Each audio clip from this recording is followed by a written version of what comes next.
Are you a geology student, field geologist, or earth science enthusiast?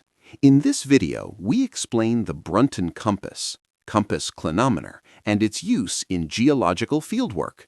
You'll learn what a Brunton compass is, its uses and importance, and why it is one of the most important tools in structural geology. So, what is Brunton compass?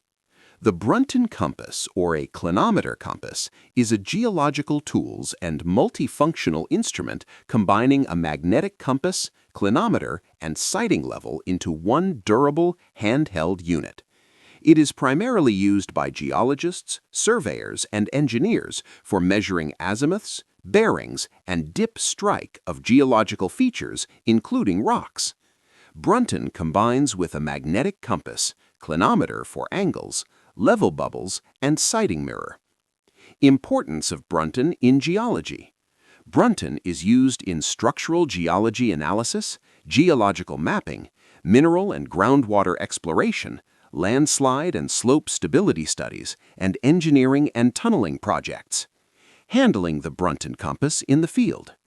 Always orient the magnetic north in the field. Avoid metallic tools near the compass. Take accurate readings with level bubbles. Do not measure strike on an uneven surface. Measure the dip perpendicular to strike, not along the strike. What is a strike in geology?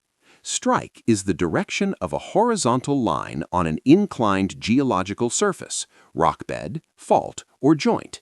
It is always expressed as an azimuth, 0 degrees to 360 degrees, or quadrant bearing. Strike is perpendicular to dip. What is dip? Dip is the maximum angle of inclination of a plane measured perpendicular to strike.